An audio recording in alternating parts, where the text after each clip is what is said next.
Hello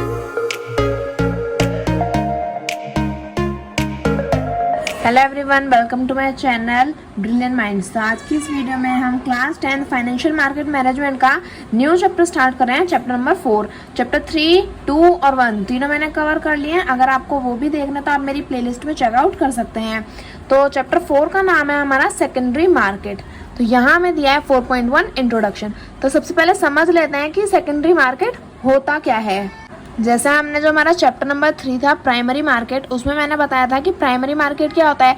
primary market हमारी वो market होती है जिसमें हम क्या करते हैं, फर्स्ट टाइम अपने इश्यूज जो हमारे फ्रेश इशू होते हैं उन्हें फर्स्ट टाइम जब हम सेल करते हैं तो पहली बार जहाँ भी सेल करेंगे वो क्या हो जाएगा, प्राइमरी मार्केट हो जाएगा। यानी कि जब हम फर्स्ट टाइम क्या करते हैं, फर्स्ट टाइम अपना जो इश्यूज हैं, जो भी हमारी सिक्योरिटीज़ हैं, उन्हें मार्केट में पब्लिक को ऑफर करते हैं, पब्लिक को इशू करते हैं फर्स्ट टाइम न्यू सिक्योरिटी को, तो वो हमारा प्राइमरी मार्केट होता है। और सेकेंडरी मार्केट हमारा इससे अलग होता है। सेकेंडरी मार्केट क्या होता है, सेकेंडरी मार्केट में हम जैसे फॉर एग्जांपल, ये मैं आपको एक एग्जांपल दे रही हूँ ताकि आप एग्जांपल से क्या है ना, आप इजीली कनेक्ट कर सकते हैं। फॉर एग्जांपल आपने क्या किया, एक कार खरीदी, एक शोरूम में आपने कार खरीदी। तो अगर आप कार, सबसे पहले एक कार बनी होगी, फिर दूसरे शोरूम में गई होगी, तो कंपनी में एक कार बनी और कंपनी वाले ने कार खरीद ली। यानी कि ए कंपनी में जो है वो कार बनी है और कार बनने के बाद बी कंपनी का जो मालिक है उसने वो कार खरीद ली। तो ए वाला जो है वो कार बनाता है और बी वाले का शोरूम है, तो कंपनी टू कंपनी यहाँ पे इन्वेस्टमेंट हो गई। अब ये बी वाला जिस कंपनी ने कार खरीदी है, अब वो उन्हें कारों को चाटेगा तो है नहीं ना, घर में रखेगा अपने, क्या करेगा वो एक ऐसे इंसान को ढूंढेगा, इन्वेस्टर को ढूंढेगा, फॉर एग्जाम्पल सी पर्सन को। वो क्या करेगा, अब फर्स्ट टाइम तो यहाँ पे क्या हुई, फर्स्ट टाइम जो इन्वेस्टमेंट हुई यानी कि कंपनी टू कंपनी जो हुई वो हो गई हमारी प्राइमरी मार्केट। फर्स्ट टाइम एक न्यू सिक्योरिटी हमने इन्वेस्टर को दी तो वो हो गई फर्स्ट टाइम। अब ये सिक्योरिटी पहले से किसी ने खरीद रखी है, यानी कि इसने बी ने ए से पहले ली है, उसके बाद अब ये सी को ऑफर कर रहे हैं। यानी कि भले ही वो सी के लिए फर्स्ट टाइम सी ने खरीदी है लेकिन बी ने तो ए से ली है ना, तो ये सेकंड टाइम जो है हम अपनी सिक्योरिटी को बेच रहे हैं। तो जब हम सेकंड टाइम अपनी सिक्योरिटी को भेजते हैं तो बिल्कुल इसी के नाम की तरह सेकेंडरी, यानी कि जब सेकंड टाइम अपनी सिक्योरिटी को सेल करते हैं, जो भी हमारी कार है, सिक्योरिटी है, अगर हम फाइनेंशियल मार्केट मैनेजमेंट में बात कर रहे हैं तो हमारी जो सिक्योरिटीज हम उसकी बात करेंगे, यहाँ पे कार की बात नहीं करेंगे। यानी कि जब हम आप क्या करते हैं, सेकंड टाइम अपनी सिक्योरिटीज को किसी इन्वेस्टर टू इन्वेस्टर, यानी कि इसने पहले इन्वेस्ट किया था तो ये भी इन्वेस्टर है, अब ये भी इन्वेस्ट करेगा ना, सी पर्सन बी वाले की कार में इन्वेस्ट करेगा तो ये भी इन्वेस्टर है। जब इन्वेस्टर टू इन्वेस्टमेंट हमारी क्या हो, जो सेलिंग हो, हमारी सिक्योरिटीज इन्वेस्टर टू इन्वेस्टर खरीदी या बेची जाती है, तो वो होती है हमारी सेकेंडरी मार्केट। आई होप आपको समझ में आया होगा सब कुछ अच्छे से। एक बार यहाँ पे भी पढ़ लेते हैं। यहाँ पे मैं दिया है what is meant by secondary market, यानी कि सेकेंडरी मार्केट से आपको क्या समझ में आता है। तो इसे रीड करते हैं फिर समझाती हूँ मैं आपको। Secondary market refer to a market where securities are traded after being initially offered to the public in the primary market or listed on the stock exchange. Majority of the trading is done in the secondary market. Secondary market comprises of equity market and debt market. तो यहाँ पे मैं दिया है secondary market किसको refer करते हैं, secondary market refer to a market where security are traded after being initially offered to the public in the primary market. यानी कि जब हम क्या करते हैं, अपनी सिक्योरिटी मार्केट को हम, सिक्योरिटी मार्केट वो होती है जब हम क्या करते हैं, अपनी सिक्योरिटी को ट्रेड करते हैं। ट्रेड यानी कि जो व्यापार होता है, तो हम अपनी सिक्योरिटी को जो ट्रेड करते हैं, कब, एक बारी ऑफर टू द पब्लिक, यानी कि जब वो पहली बार ट्रेड, जब हमने जैसे सिक्योरिटी, जैसे मैंने आपको यहाँ एग्जांपल दिया था, जब हम क्या करते हैं, अपनी सिक्योरिटी को पहले ही हम प्राइमरी मार्केट में बेच चुके हैं या खरीद चुके हैं, जो भी है वो, जब हम पहले ही पब्लिक में offer to the public in the primary market, यानी कि जब पहले ही हमारी सिक्योरिटी प्राइमरी मार्केट में एक बार पब्लिक को ऑफर हो चुकी है, उसके बाद दोबारा जब हम क्या करते हैं, इन्वेस्टर टू इन्वेस्टर जब हम अपनी सिक्योरिटीज़ को बाय और सेल करते हैं, तो वो होती है हमारी सेकेंडरी मार्केट। तो आपको आई होप अच्छे से समझ में आया होगा। तो हम क्या करते हैं, जब हम एक बार फर्स्ट टाइम अपनी सिक्योरिटी को प्राइमरी मार्केट में बेचने के बाद, इन्वेस्ट करने के बाद प्राइमरी मार्केट में दोबारा उसमें इन्वेस्टमेंट करते हैं, तो वो क्या होती है हमारी secondary market. Majority of the trading is done in the secondary market, यानी कि ज़्यादातर ट्रेडिंग कहाँ होती है, प्राइमरी मार्केट में इतनी ट्रेडिंग नहीं होती जितनी हमारी सेकेंडरी मार्केट में होती है। तो ज़्यादातर जो हमारी ट्रेडिंग होती है, ज़्यादातर जो हमारी बाइंग सेलिंग ऑफ सिक्योरिटीज़ होती है वो हमारी सेकेंडरी मार्केट में होती है। And secondary market comprise of equity market and डेब्ट मार्केट, यानी कि सेकेंडरी मार्केट में हमारी दो तरह की मार्केट होती है। कौन कौन सी, इक्विटी मार्केट एंड द डेब्ट मार्केट। इनके बारे में अभी हम आगे पढ़ेंगे। अभी के लिए बस इतना समझ लीजिए कि सेकेंडरी मार्केट में दो तरह की मार्केट्स आती हैं, इक्विटी और डेब्ट मार्केट। तो आई होप आपको पहला पैराग्राफ अच्छे से समझ में आएगा। सेकंड हमें यहाँ पे दे रखा है what is the role of secondary market, यानी कि अब सेकेंडरी मार्केट हमने समझ लिया कि सेकेंडरी मार्केट का काम क्या है, मतलब सेकेंडरी मार्केट होती क्या है। अब हमें समझना है what is the role of secondary market, यानी कि सेकेंडरी मार्केट का काम क्या है, सेकेंडरी मार्केट का रोल क्या है।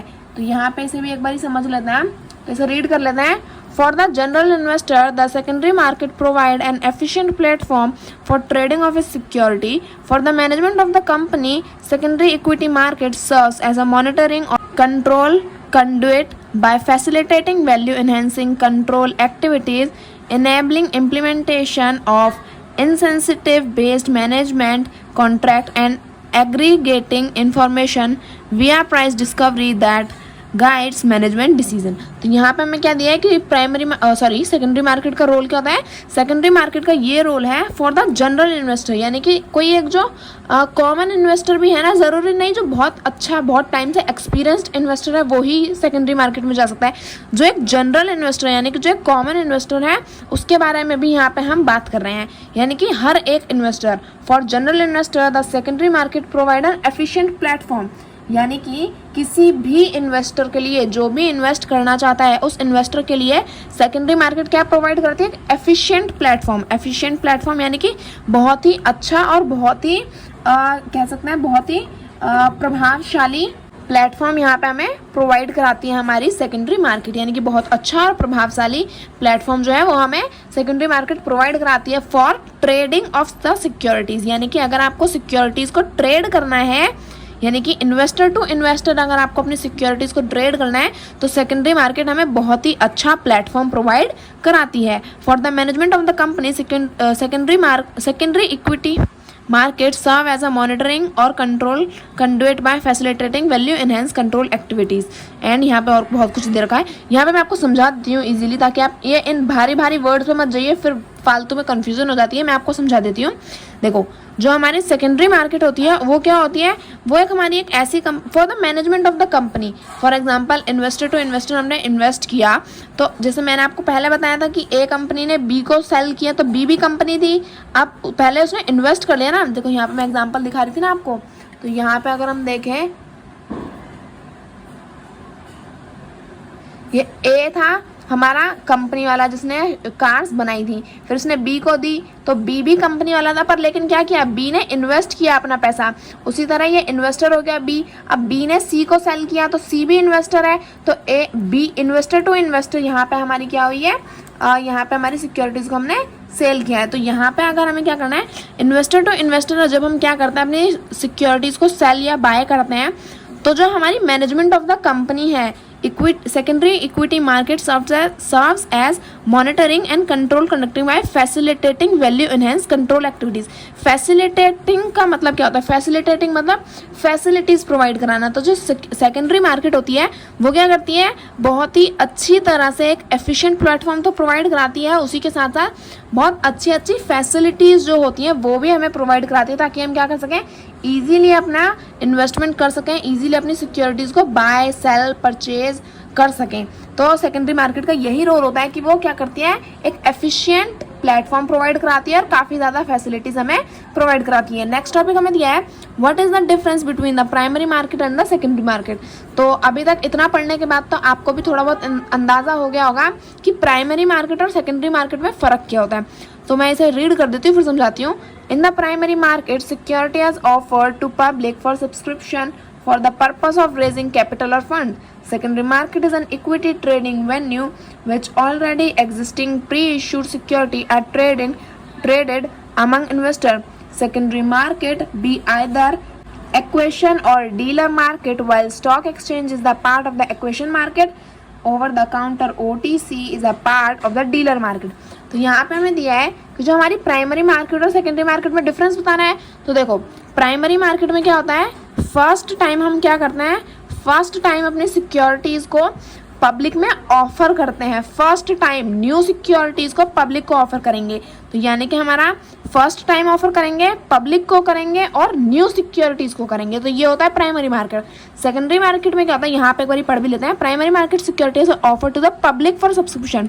यहाँ देखो प्राइमरी मार्केट की जो सिक्योरिटीज़ होती हैं वो क्या करती हैं, पब्लिक को इनवाइट करते हैं हम कि आइए हमारे सिक्योरिटी में इन्वेस्ट करें, इन्वेस्ट करो अगर आप इंटरेस्टेड हो। तो हम क्या करते हैं, इन्वेस्टमेंट ही तो कराते हैं पब्लिक से। तो यहाँ क्या होता है, प्राइमरी मार्केट में हम पब्लिक को सब्सक्रिप्शन, यानी कि अगर हम हमारी सिक्योरिटी में कोई अपना पैसा इन्वेस्ट करेगा तो क्या होगा, हमारी तो कैपिटल बढ़ेगी। किसी कंपनी, अगर कोई कंपनी इन्वेस्ट करवा रही है अपने शेयर्स में तो क्यों करवा रही है, ताकि उस कंपनी की कैपिटल बढ़े, है ना। और फंड जो है, कैपिटल और फंड एक ही बात है, तो कैपिटल बढ़े या फंड बढ़े, तो इसीलिए प्राइमरी मार्केट में इन्वेस्टमेंट होती है, ताकि क्या हो, पब्लिक हमारी सिक्योरिटी को सब्सक्राइब करे। सब्सक्राइब यानी कि उसमें इन्वेस्ट करे, सब्सक्रिप्शन करे। ऐसे ही आप मेरे चैनल को भी क्या कर देना, सब्सक्राइब कर देना और बेल आइकन को भी हिट कर देना। तो यहाँ पे हमें क्या दिया है कि जैसे हमारी जो प्राइमरी मार्केट होती है वो क्या करती है, सब्सक्रिप्शन कराती है पब्लिक से, यानी कि पब्लिक को बोलती है कि आप अगर इंटरेस्टेड हो तो हमारी सिक्योरिटीज़ में इन्वेस्ट करो, ताकि क्या हो, रेजिंग, इसका मेन मोटिव क्या होता है, रेजिंग कैपिटल और फंड। यानी कि प्राइमरी मार्केट में फर्स्ट टाइम न्यू सिक्योरिटीज़ को सेल करते हैं पब्लिक को, क्यों, ताकि हम क्या कर सकें, कंपनी की जो कैपिटल है, यानी कि जो भी सिक्योरिटी में इन्वेस्ट कर रहा है इन्वेस्टर, उसका क्या बढ़े, कैपिटल और फंड बढ़े। लेकिन सेकेंडरी मार्केट ऐसे नहीं होती। Secondary market is an equity trading venue in which already existing pre issued security are traded among investor. Primary market में क्या था, फर्स्ट टाइम न्यू सिक्योरिटी थी। सेकेंडरी मार्केट में अलग है। सेकेंडरी मार्केट में जो है ये पहले से ही क्या है, सेकेंडरी मार्केट हमारा एक ट्रेडिंग वेन्यू है, यानी कि आप क्या कर सकते हो, यहाँ पे अपनी सिक्योरिटीज को इजीली ट्रेड कर सकते हो। और यहाँ पे कोई न्यू सिक्योरिटीज नहीं होती, यहाँ पे एग्जिस्टिंग और प्री इशूड सिक्योरिटीज यहाँ पे हमें मिलती हैं। एग्जिस्टिंग यानी कि जो पहले से है, और प्री इशूड यानी कि जो दोबारा इशू की गई हैं। जैसे मैंने आपको बताया था, ए कंपनी ने बी को कार दी, बी ने सी को दी। तो जब बी ने सी को दी तो ये पहले से ही क्या थी, इन्वेस्ट हो चुकी थी, पहले से ही ए ने बी को दी थी। तो जब ए बी को देगा तो ये एक बार क्या हो गई, इशू हो गई। अब बी सी को देगा तो ये दोबारा इशू हो रही है ना।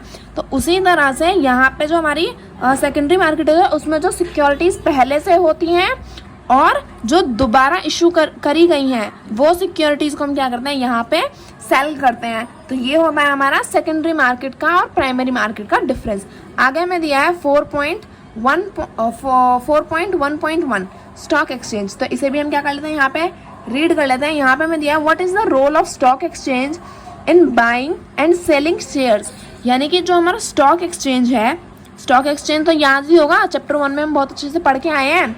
तो स्टॉक एक्सचेंज जो होता है उसमें क्या दिया है हमें, the stock exchange in India under the overall supervision of the regulatory authority the security and exchange board of India SEBI provide a trading platform where buyer and seller can meet to transact in securities। तो यहाँ पे मैं दिया है कि the stock exchange in India, यानी कि जो हमारा इंडिया का जो स्टॉक एक्सचेंज है under the overall supervision of the regulatory authority the security and exchange board of India SEBI. यानी कि जो हमारा इंडिया का स्टॉक एक्सचेंज है जहाँ पे हम क्या करते हैं, सिक्योरिटीज़ की डीलिंग करते हैं, सिक्योरिटीज़ को खरीदना बेचना, ये सब कहाँ होता है, स्टॉक एक्सचेंज में होता है। तो जो इंडिया का स्टॉक एक्सचेंज है उसमें क्या है, हमारी रेगुलेटरी अथॉरिटी है। रेगुलेटर्स याद है ना, जो क्या करते हैं, हमारी जो मार्केट है, यानी कि जो स्टॉक एक्सचेंज है, प्राइमरी मार्केट है, इन सब का क्या करते हैं, जहाँ पे हमारी सिक्योरिटीज़ को खरीदना और बेचना होता है उन्हें रेगुलेट करते हैं। तो सेबी क्या है, security and exchange board of India, ये हमारी क्या है, एक रेगुलेटरी अथॉरिटी है, यानी कि क्या है, एक रेगुलेटर है जो क्या करती है, मार्केट्स में रेगुलेट करती है। तो यहाँ पे मैं दिया है कि जो इंडिया का स्टॉक एक्सचेंज है उसमें जो सेबी है, it provide a trading platform where buyer and seller can meet to transact in security। यहाँ पे क्या होता है, जब हम क्या करते हैं, यहाँ पे स्टॉक एक्सचेंज का क्या रोल है, स्टॉक एक्सचेंज अगर नहीं होता तो हम कहाँ पे खरीदते, कहाँ पे सिक्योरिटीज़ को बेचते, सब्जी मंडी में तो बेचते नहीं। तो अगर सिक्योरिटी जो हमारा स्टॉक एक्सचेंज है, अगर वो हमारा जो इंडिया का स्टॉक एक्सचेंज है और वहाँ पे रेगुलेटरी अथॉरिटीज़ हैं जो सही से काम करती हैं, तो उससे क्या फैसिलिटी प्रोवाइड होती हैं, it provide a trading platform, जहाँ पे एक ट्रेडिंग प्लेटफॉर्म हमें प्रोवाइड किया जाता है, जहाँ पे क्या होता है, where buyers and sellers can meet to transact in securities, यानी कि जो खरीदना चाहते हैं और जो बेचना चाहते हैं सिक्योरिटीज़ को, वो क्या कर सकते हैं, इस ट्रेडिंग प्लेटफॉर्म पे आके यानी कि स्टॉक एक्सचेंज में आके अपनी सिक्योरिटीज़ को खरीद और बेच सकते हैं। The trading platform provide by NSE is an electronic one and there is no need for buyer and seller to meet at a physical location to trade. अब देखो यहाँ पे एक और बहुत अच्छी फैसिलिटी जो है हमें यहाँ पे प्रोवाइड कराई गई है NSE के थ्रू। NSE की फुल फॉर्म याद है, NSE बहुत बार पूछ ली जाती है, नेशनल स्टॉक एक्सचेंज। NSE को अच्छे से याद कर लेना है, मैं यहाँ पे लिख देती हूँ। यानी कि जो हमारा नेशनल स्टॉक एक्सचेंज है वो क्या कराता है, हमें एक बहुत अच्छी फैसिलिटी प्रोवाइड कराता है, एक ट्रेडिंग प्लेटफॉर्म प्रोवाइड कराता है जो क्या है, इलेक्ट्रॉनिक है। यानी कि अब जैसे हमारे यहाँ कोरोना चल रहा है, लेकिन अभी भी तो स्टॉक एक्सचेंज में यहाँ पे बहुत से लोग हैं जो सिक्योरिटीज़ को खरीदना चाहते हैं, कुछ बेचना चाहते हैं। तो ऐसा तो नहीं है ना कि कोरोना के चलते ये सब रुक जाएगा, सारे काम तो हो ही रहे ऑनलाइन। तो इसी तरह से हमारी क्या है, इलेक्ट्रॉनिक ट्रेडिंग, इलेक्ट्रॉनिकली भी हम क्या कर सकते हैं, ऑनलाइन बैठे बैठे भी हम ट्रेडिंग कर सकते हैं।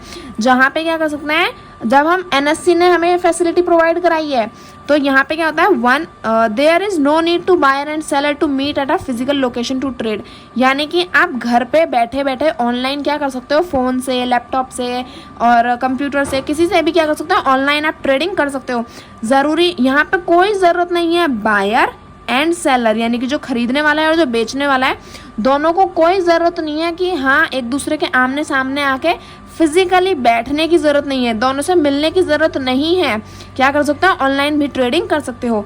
दे can trade through the computerised trading screen available with the NSE trading members और the internet based trading facility provide the trading members of NSE।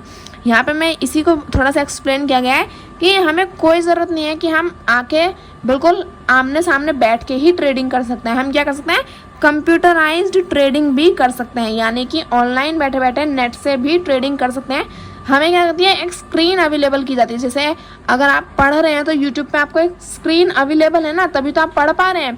तो इसी तरह जब हम नेशनल स्टॉक एक्सचेंज यानी कि जब हम NSE ने हमें क्या फैसिलिटी प्रोवाइड कराई है कि हम ऑनलाइन घर बैठे बैठे भी कंप्यूटर से, फ़ोन से, ज़रूरी नहीं है कंप्यूटर से ही होगा, ऑनलाइन तरीके से हम क्या कर सकते हैं, अपनी सिक्योरिटीज़ को ट्रेड कर सकते हैं। जो भी NSE ट्रेडिंग मेंबर यानी कि जो भी NSE का मेंबर है, यानी कि जो भी नेशनल स्टॉक एक्सचेंज का मेंबर बनने के लिए ज़रूरी नहीं कि आपको बहुत कुछ करना पड़ेगा, यानी कि जो भी इंसान क्या करता है, सिक्योरिटीज़ को खरीदता है, बेचता है, वो क्या कर सकता है, ऑनलाइन फैसिलिटी वो यहाँ पे उठा सकता है, उसका फ़ायदा उठा सकता है। तो ऑनलाइन भी वो ट्रेडिंग कर सकता है। और हमें यहाँ पे क्या दे रखा है, यहाँ पे हमें सेकेंड लास्ट टॉपिक हमें यहाँ पे दिया है, what is demutualisation of stock exchange, यानी कि जो हमारा स्टॉक एक्सचेंज है उसका डीम्यूचुअलाइजेशन से आपको क्या समझ में आया। व्हाट इज डीम्यूचुअलाइजेशन, यानी कि डीम्यूचुअलाइजेशन हमारा क्या होता है, काफ़ी इंपॉर्टेंट और इंटरेस्टिंग से टॉपिक है ये हमारा। और देखो कितना छोटा सा भी है, तो आसानी से आपको समझ में आ जाएगा। समझ लेते हैं। Demutualisation refer to the legal structure of an exchange where by the ownership, the management and the trading right at the exchange are segregated from one another। यानी कि डीम्यूचुअलाइजेशन क्या होता है, ये एक लीगल प्रोसेस है, यानी कि इलीगल नहीं है, कुछ भी गलत नहीं है, बिल्कुल लीगल तरीके से, बिल्कुल क्या कह सकते हैं, संविधानिक तरीके से, बिल्कुल ही कॉन्स्टिट्यूशन वे में बहुत ही लीगल तरीके से क्या कर रखा है, एक स्ट्रक्चर है। ये डीम्यूचुअलाइजेशन एक प्रोसेस है जिसमें क्या होता है, exchange where by the ownership, यानी कि जो भी हमारी जो सिक्योरिटीज़ जो भी है हमारी, उनका एक्सचेंज करना, where by the ownership, ownership यानी कि जो भी जिसकी भी सिक्योरिटी है वही तो सिक्योरिटी का ओनर होगा ना। फॉर एग्जांपल अगर आप शेयर निकाल रहे हो तो निकाल तो कंपनी ABC रही है और अब PQR कंपनी आके बोले कि ये शेयर हमारे हैं, ऐसा तो नहीं होगा ना। तो जिसकी सिक्योरिटी होगी वही क्या होगा, ओनर होगा। तो यहाँ पे हमें दिया है exchange where by the ownership, the management and the trading right at the exchange are segregated from one another, यानी कि पहले क्या होता था, अभी तो नहीं होता है, बहुत टाइम पहले क्या होता था कि जो हमारे ब्रोकर्स होते हैं ना, वही क्या होंगे, हमारी सिक्योरिटी के ओनर होंगे, वही क्या करेंगे, हमारी सिक्योरिटी को मैनेज करेंगे, और उन्हीं के पास क्या होंगे, ट्रेडिंग राइट होंगे। यानी कि ओनरशिप भी ब्रोकर्स की, मैनेजमेंट भी ब्रोकर्स का, ट्रेडिंग के राइट भी ब्रोकर के। तो अगर सब कुछ ही ब्रोकर का हो जाएगा तो हम क्या पागल है जो ये सब कर रहे हैं। तो इसीलिए जब इस तरह से लोगों में कॉन्फ्लिक्ट हो जाते थे, यानी कि लोगों को ये सब सही नहीं लगता था, तो इसलिए क्या किया, पहले ये म्यूचुअलाइज था सब कुछ। तो अब स्टॉक एक्सचेंज ने क्या कर दिया, इस प्रोसेस को ही हटा दिया, तीनों चीज़ों को अलग अलग कर दिया। ओनरशिप भी किसी और की होगी जिसकी सिक्योरिटी होगी, मैनेज कोई और करेगा और ट्रेड राइट किसी और के होंगे। तो तीनों को क्या कर दिया, सेग्रीगेट, यानी कि अलग अलग अलग पार्ट्स में डिवाइड कर दिया। तो यही होता है हमारा डीम्यूचुअलाइजेशन ऑफ स्टॉक एक्सचेंज। इसमें क्या हुआ, ओनरशिप, मैनेजमेंट और ट्रेडिंग राइट्स को क्या कर दिया, सेग्रीगेट, यानी कि डिवाइड कर दिया। तो ये क्या हो गया हमारा demutualisation of stock exchange. Last topic हमें यहाँ पे दे रखा है, तो लास्ट टॉपिक हमें हमारा गिवन है, how is demutualised exchange different from a mutual exchange. यानी कि जो हमारा डीम्यूचुअलाइज्ड एक्सचेंज है उसमें और हमारे म्यूचुअल एक्सचेंज में क्या डिफरेंस है। तो हाउ इज अ डिफरेंस, यानी कि डिफरेंस किस तरह का है, तो इसे देख लेते हैं। In a mutual exchange the three function of ownership, management and trading are concentrated into a single group. Here the broker members of exchange are both the owner and the trader on the exchange, and they further manage the exchange as well. This at times can lead to conflicts and interest in decision making. A demutualized exchange on the other hand has all these three functions clearly segregated, that is the ownership, management and trading are in separate hands. तो यहाँ पे अभी हमने पढ़ा था डीम्यूचुअलाइजेशन क्या होता है। डीम्यूचुअलाइजेशन यानी कि ओनरशिप, मैनेजमेंट और ट्रेडिंग राइट्स को क्या कर देना, सेग्रीगेट, यानी कि अलग अलग पार्ट्स में डिवाइड कर देना। लेकिन हमारा जो म्यूचुअल एक्सचेंज है उसमें क्या होता है, in a mutual exchange three function of ownership, management and trading are concentrated into a single group. यानी कि ये हमारा अगर एक ग्रुप है तो इसमें जो ओनरशिप है और जो हमारा मैनेजमेंट है और जो हमारा क्या है ट्रेडिंग है, तीनों को क्या कर रखा है, एक ही ग्रुप में डाल रखा है। तो यानी कि तीनों चीज़ें क्या है, एक ही के हाथ में है, एक ही इंसान संभालेगा। Here the broker of the exchange are both the owner and the trader on the exchange and they further manage the exchange as well. यानी कि जो हमारा ब्रोकर होगा, जो भी हमारा ब्रोकर मेंबर, जो भी मेंबर हमारा क्या है, ब्रोकर है, किसी भी इंसान का जो भी ब्रोकर है, सब ब्रोकर, स्टॉक ब्रोकर, जो हमारा ब्रोकर है वो क्या होगा, वही क्या होगा, ओनर होगा, वही ट्रेडर होगा, वही एक्सचेंज करेगा, हमारे जो मैनेज है करता है हमारी सिक्योरिटीज़, जो भी हमारी सिक्योरिटीज़ हैं उनका क्या करेगा, एक्सचेंज और मैनेज करना। ये तीनों काम, ओनरशिप, मैनेजमेंट और ट्रेडिंग, तीनों क्या करेगा, हमारा ब्रोकर ही संभालेगा। तो इसकी वजह से क्या होता है, this at times can lead to conflicts of interest in decision making. इसकी वजह से क्या होता है, जब हम तीनों को एक सिंगल ग्रुप में हम डाल देते हैं तो इसकी वजह से क्या होता है, conflicts of interest in decision making. यानी कि जिसकी सिक्योरिटी है शायद वो कुछ और पसंद कर रहा है, लेकिन हमारा जो ओनर है और जो मैनेजमेंट कर रहा है और जो ट्रेड कर रहा है वो क्या कर रहा है, ओनर, वो जो हमारा ब्रोकर है वही कर रहा है ये तीनों चीज़ें। लेकिन जो भी हमारा सिक्योरिटी, जिसकी भी सिक्योरिटी है उसके इंटरेस्ट शायद कुछ और होंगे। तो अगर इस तरह से ही तीनों चीज़ें एक ही इंसान के हाथ में रहेंगी तो क्या होगा, कॉन्फ्लिक्ट्स होंगे, लोगों के बीच में क्या है, झगड़े हो सकते हैं, कोई किसी और चीज़ में इन्वेस्ट करना चाह रहा है और ब्रोकर कहीं और ही इन्वेस्ट कर रहा है।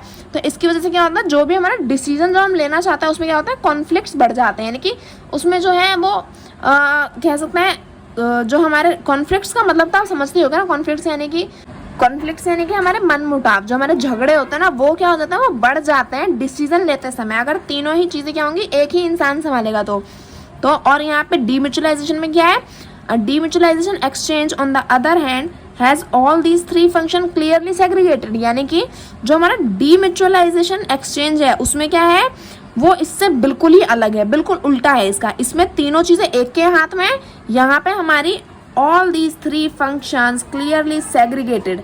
यानी कि ये तीनों फंक्शन क्या है, बिल्कुल साफ साफ एकदम सही तरीके से क्या है, सेग्रीगेटेड है, यानी कि अलग अलग हैं। ओनरशिप किसी और की, मैनेज कोई और करेगा, ट्रेडिंग कोई और करेगा। यानी कि तीनों चीज़ें क्या है, इन सेपरेट हैंड्स। यानी कि तीनों चीज़ों को हमने क्या करा है, अलग अलग पार्ट्स में डिवाइड कर दिया है। तीनों चीज़ों, ओनरशिप, मैनेजमेंट और ट्रेडिंग कोई एक इंसान नहीं करेगा, तीनों चीज़ें हर एक इंसान के यानी कि अलग अलग पार्ट्स में हमने डिवाइड कर दिया ताकि क्या हो, कॉन्फ्लिक्ट्स यानी कि झगड़े ना बढ़े। तो डीम्यूचुअलाइजेशन से आपको आप समझ में आ गया होगा, जहाँ पे हम सेग्रीगेट कर देते हैं। और जो म्यूचुअल एक्सचेंज है उसमें क्या है, तीनों चीज़ें एक ही के हाथ में होती हैं। तो आई होप आपको इस पेज में सारे जितने भी टॉपिक हैं अच्छे से समझ में आ गए होंगे। अब हम क्या करेंगे, नेक्स्ट पेज से नेक्स्ट टॉपिक्स को हम स्टार्ट करते हैं। तो यहाँ पे हमारा नेक्स्ट टॉपिक हमें दिया है what is screen based trading, यानी कि हम जो हमारा स्क्रीन बेस्ड ट्रेडिंग होती है वो क्या होती है। The trading on stock exchange in India use to take place through open outcry system without use of information technology for immediate matching or recording of trades, यानी कि स्क्रीन बेस्ड ट्रेडिंग हमारी online trading होती है। Screen based trading को हम online trading भी बोल सकते हैं। स्क्रीन बेस्ड ट्रेडिंग में हम क्या करते हैं, घर पे बैठे बैठे ऑनलाइन ट्रेडिंग कर सकते हैं अपने इंटरनेट को यूज़ करके। और trading on stock exchange in India use to take place through open outcry system. Open outcry system क्या होता है, जब हम कहीं एक पर्टिकुलर प्लेस, एक पर्टिकुलर जगह पे जाके क्या करते हैं, अपनी बिड्स लगाते हैं यानी कि बोलियां लगाते हैं। तो वो होता है हमारा ओपन आउटक्राई सिस्टम, जो आप क्या हो गया है, एनएससी ने बंद कर दिया है। तो हम क्या कर सकते हैं, without use of information technology. यहाँ पे जब हम ओपन आउटक्राई सिस्टम में हम क्या कर सकते हैं, ट्रेडिंग करते थे, तो यहाँ पे कोई इंफॉर्मेशन टेक्नोलॉजी की यूज़ नहीं करते थे, यानी कि हम कोई ऑनलाइन सिस्टम यूज़ नहीं करते थे।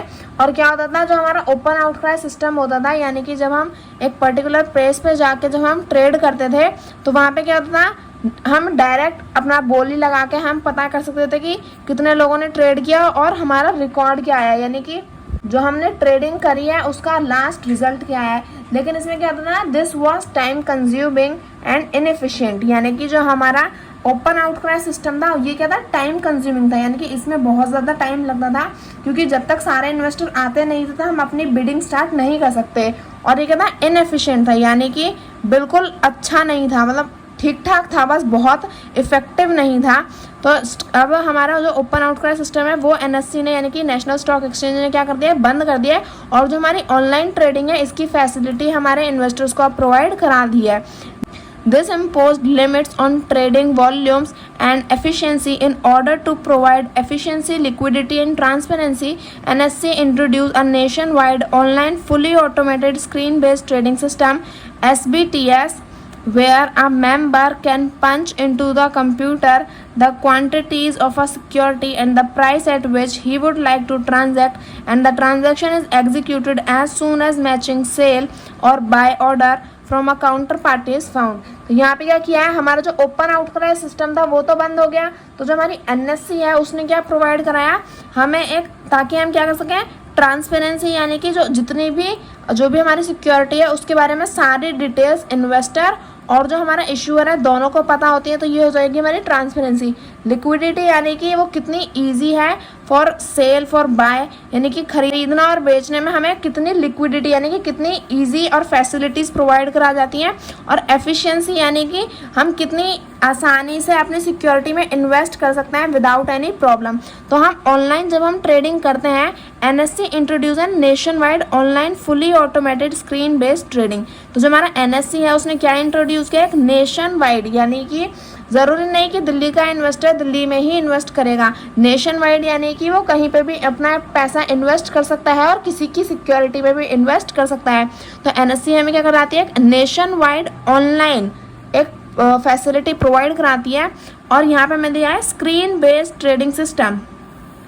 स्क्रीन बेस्ड ट्रेडिंग सिस्टम यानी कि स्क्रीन, यानी कि जो हमारी ऑनलाइन स्क्रीन जो होती है हमारे फ़ोन्स पे, हमारे कंप्यूटर्स पे, यानी कि जो हम इंटरनेट यूज़ करके हम क्या करते हैं, जो स्टॉक एक्सचेंज में जब हम ट्रेड करते हैं तो वो हमारी स्क्रीन बेस्ड ट्रेडिंग सिस्टम, यानी कि जब हम अपने बिड्स लगाते हैं, हम जब सिक्योरिटी में इन्वेस्ट करते हैं ऑनलाइन तरीके से, तो वो क्या होती है, screen based trading system SBTS।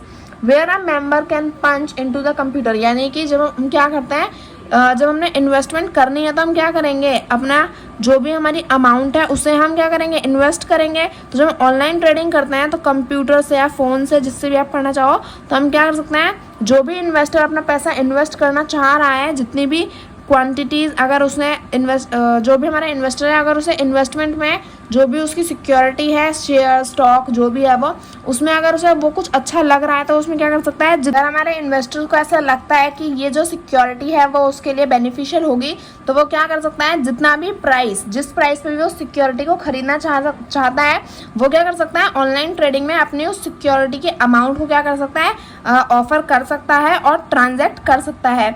अगर कोई और पार्टी, अगर फॉर एग्जांपल एक हमारा सिक्योरिटी है, कोई इंसान इस पे 1000 रुपये लगाता है और वहीं कोई दूसरा इंसान इस पे 2000 रुपये लगाता है, तो जो हमारा इन्वेस्टर ए है फॉर एग्जांपल उसने 1000 रुपये लगाए और जो इन्वेस्टर बी है उसने 2000 रुपये लगाए, तो जो भी हमारी जो काउंटर पार्टी अगर एक ही इंसान ने लगाए होते तो ये सिक्योरिटी उसी इंसान को मिलती, लेकिन काउंटर पार्टी यानी कि जो दूसरी पार्टी अगर हमसे ज़्यादा अमाउंट लगाती है तो हम वो सिक्योरिटी उसे दे देंगे। तो यहाँ पे क्या होता है कि जो भी इन्वेस्टर इन्वेस्ट करना चाहता है जिस भी प्राइस पे, वो अपनी प्राइस बता देता है और सिक्योरिटी को ट्रांजैक्ट कर लेता है as soon as it matching share और buy order from counter parties count. अगर दूसरी पार्टी भी इन्वेस्ट कर रही है और उसका प्राइस उस पहले वाली पार्टी से ज़्यादा अच्छा है तो हम सिक्योरिटी उस इंसान को दे देंगे। तो हम ऑनलाइन बैठे बैठे भी क्या कर सकते हैं, अपनी ट्रेडिंग कर सकते हैं बिना कहीं जाए। तो ये हो गया हमारा स्क्रीन बेस्ड ट्रेडिंग। आगे हमें दिया है व्हाट इज नीट। नीट का क्या मतलब है? NSE is the first exchange in the world to use satellite communication technology for trading। तो NSE यानी कि नेशनल स्टॉक एक्सचेंज क्या है, हमारा फर्स्ट एक्सचेंज, ऐसा पहला एक्सचेंज है पूरी दुनिया में जो क्या करता है, एक सैटेलाइट कम्युनिकेशन टेक्नोलॉजी यानी कि एक सैटेलाइट कम्युनिकेशन टेक्नोलॉजी को यूज़ करता है किसके लिए, फॉर ट्रेडिंग, यानी कि जो भी हमारी सिक्योरिटीज़ को परचेज करना, बाय करना, डील करना, इन सब के लिए जो NSE है यानी कि जो नीट है वो क्या करता है, सैटेलाइट कम्युनिकेशन टेक्नोलॉजी को पूरी दुनिया में सिर्फ यही है जो क्या करता है, यूज़ करता है। It's trading system called national exchange for automatic trading NEAT. और जो NSE का जो ट्रेडिंग सिस्टम है उसका हमने एक स्पेसिफिक नेम दे रखा है, इसका नेम है national exchange and for automated trading and NEAT. तो यानी कि जो हमारा नीट है उसकी फुल फॉर्म क्या है, national exchange for automated trading. तो NSE क्या करता है, सैटेलाइट कम्युनिकेशन टेक्नोलॉजी प्रोवाइड कराता है और इस ट्रेडिंग सिस्टम को हम क्या बोलते हैं, नीट बोलते हैं। नीट की फुल फॉर्म है national exchange for automated trading. is a state for the art of client server based application at the server and all trading information is stored in an in-memorable database to achieve the minimum response time and maximum system availability for users. It has uptime record of 99.7% for all traders entered into NEET system. There is a uniform response time of less than 1 second। यानी कि जो हमारा NEET है यानी कि जो NSE है वो एक online trading system facility provide कराता है। तो ये क्या है, इसमें क्या होता है, all the servers and trading information, यानी कि इतने सारे जो इन्वेस्टर्स हैं वो इन्वेस्ट करते हैं, ऑनलाइन करते हैं। तो जो भी हमारा सर्वर बेस्ड एप्लीकेशन है यानी कि हर एक इन्वेस्टर्स की क्या होती हैं, कुछ कुछ इन्फॉर्मेशन होती हैं, तो वो जितनी भी इन्फॉर्मेशन है at the server and all the trading information, यानी कि जितनी भी हमारी ट्रेडिंग इन्फॉर्मेशन है वो कहाँ स्टोर्ड है, इन मेमोरेबल डेटाबेस, यानी कि जो हमारा नीट का जो डेटाबेस है जहाँ पे सारे इन्वेस्टर्स की जो भी इंफॉर्मेशन है वो हमारे एक इन मेमोरेबल डेटाबेस में स्टोर्ड है नीट के। To achieve minimum response time, यानी कि अगर सारी इन्फॉर्मेशन हमारे पास होंगी तो जब भी किसी इन्वेस्टर को ज़रूरत पड़ेगी किसी भी इन्फॉर्मेशन की तो कम से कम क्या लगेगा, टाइम लगेगा। मिनिमम रिस्पॉन्स टाइम यानी कि बहुत कम टाइम में क्या मिलेगा, हमें जल्दी से रिस्पॉन्स मिलेगा, हमें ज़्यादा इंतज़ार नहीं करना पड़ेगा। एंड मैक्सिमम सिस्टम अवेलेबिलिटी, यानी कि अगर सारी इन्फॉर्मेशन हमारे डेटाबेस में होंगी तो मैक्सिमम सिस्टम अवेलेबिलिटी होगी फॉर यूज़र्स, यानी कि सबसे कम समय लगेगा हमें जवाब मिलने में, और क्या होगा, ज़्यादा से ज़्यादा हमें क्या होगा, सिस्टम की अवेलेबिलिटी होगी। जो भी यूज़र्स हैं, जो भी क्या कर रहे हैं, इस सिस्टम को यूज़ कर रहे हैं, उन्हें क्या होगी, मैक्सिमम सिस्टम अवेलेबिलिटी मिलेगी। It has up time record of 99.7%, यानी कि जो हमारा नीट है उसका अप टाइम रिकॉर्ड क्या है, सारी इन्फॉर्मेशन को लेने में, सारे रिस्पॉन्स देने में, यानी कि अभी तक का सबसे अच्छा रिकॉर्ड क्या है उसका, 99.7%। For all traders entered into NEET system, there is a uniform response time of less than 1 second। यानी कि अगर कोई भी इन्वेस्टर जो है, कोई भी ट्रेडर जो है वो क्या करता है, अगर NEET सिस्टम को यूज़ करता है तो क्या होगा, उसे यूनिफॉर्म रिस्पॉन्स मिलेगा, यानी कि एक बहुत ही जल्दी से रिप्लाई मिलेगा अगर वो अपनी अमाउंट पे करता है। यानी कि फॉर एग्जांपल अगर वो ट्रेड कर रहा है तो वो अपनी प्राइस भी तो लगाएगा ना, तो जो भी प्राइस वो लगा रहा है, जो भी इंफॉर्मेशन दे रहा है, उस सब के बारे में उसे क्या मिलेगा, जल्दी से जल्दी रिस्पॉन्स मिलेगा। और कितनी जल्दी मिलेगा, time of less than 1 second. यानी कि अगर उससे कुछ भी ट्रेड किया है, कोई भी अमाउंट है, तो उसका कितने टाइम में उसे उसका जवाब मिल जाएगा, लेस देन 1 सेकेंड, यानी कि 1 सेकेंड से भी कम समय में क्या मिलेगा, उस यूजर को, उस इन्वेस्टर को उस चीज का जवाब मिल जाएगा। तो ये हमारे दोनों टॉपिक्स कंप्लीट हो गए। अब हमें आगे दिया है how to place order with the broker. यानी कि अगर कोई इन्वेस्टर है और उसे क्या करना है, कोई ऑर्डर है, यानी कि जो भी इन्वेस्टर है उसे क्या करना है, अपना ऑर्डर प्लेस करना है, तो वो किस तरह से करेगा, ब्रोकर की हेल्प लेके। तो अगर किसी इन्वेस्टर को नहीं पता कि कुछ कैसे करना है तो वो क्या करेगा, ब्रोकर की हेल्प लेगा। अब उसे ये भी तो पता होना चाहिए ना कि ब्रोकर की हेल्प लेनी कैसे है, अपना ऑर्डर प्लेस कैसे करना है, तो वो हम यहाँ पे पढ़ेंगे। You may go to the broker office और place an order on the phone, internet, or as defined in the model agreement, which every client need to enter into with his or her broker। तो यहाँ पे हमें दिया है कि हमें कुछ नहीं करना, हमें जाकर क्या करना है, सीधा सीधा जहाँ पे भी हमारा ब्रोकर है। अब ब्रोकर के बारे में तो पता ही होगा ना, अगर आप किसी ब्रोकर को हायर करोगे तो उसकी इन्फॉर्मेशन तो लोगे कि कहाँ पे रहता है, कहाँ पे उसका ऑफिस है। तो जो भी है वो उस ब्रोकर के ऑफिस पे जाना है, या फिर अगर ऑफिस पे भी नहीं जाना चाहते हो तो क्या करो, फोन कॉल कर दो या इंटरनेट पे ही उसे बता दो, या फिर क्या करो, जो मॉडल एग्रीमेंट होता है, यानी कि जब भी हम इस ब्रोकर को हायर करते हैं तो हम क्या करते हैं, मॉडल एग्रीमेंट लेते हैं। तो जो भी हमारा क्लाइंट है वो क्या करेगा, अपने ब्रोकर को इन्फॉर्म कर देगा कि आप क्या करो, अगर एक इन्वेस्टर को क्या करना है, किसी सिक्योरिटी में इन्वेस्ट करना है, तो ऐसा तो है नहीं करना कि ब्रोकर ही जो भी है सब कुछ कर देगा, ब्रोकर ही इन्वेस्टर का पैसा कहीं पे भी लगा देगा। इन्वेस्टर को पता होगी ना ये चीज़ है, तभी तो ब्रोकर ये सब करेगा, वरना ऐसे तो ब्रोकर कहीं पे भी पैसा डुबा देगा किसी भी इन्वेस्टर का। तो अगर किसी इन्वेस्टर को क्या करना है, कहीं पे इन्वेस्ट कराना है अपनी सिक्योरिटी में, तो वो अपने ब्रोकर को फोन करेगा या फिर इंटरनेट पे उसे बता देगा कि आप मेरे बिहाफ पे, यानी कि जो इन्वेस्टर है उसके बिहाफ पे ब्रोकर क्या करे, उसकी सिक्योरिटीज में इन्वेस्ट कर दे, जिसमें भी इन्वेस्टर ने कही है उसमें ब्रोकर इन्वेस्ट कर देगा। तो ये होता है हमारा how to place order with the broker. आगे हमें दिया है how does an investor get access to internet based trading facility. तो इसे भी पढ़ लेते हैं और फिर समझते हैं कि क्या है इसमें। There are many broker of the NSE who provide internet based trading facility to their clients. यानी कि हमें पहले तो क्वेश्चन क्या पूछा है, how does an investor get access to internet based trading facility. यानी कि जो भी हमारा इन्वेस्टर है उसे अगर क्या करना है, internet based trading facility use करनी है, यानी कि वो बार बार इधर उधर जाना नहीं चाहता, वो क्या करना चाहता है, ऑनलाइन ट्रेडिंग करना चाहता है।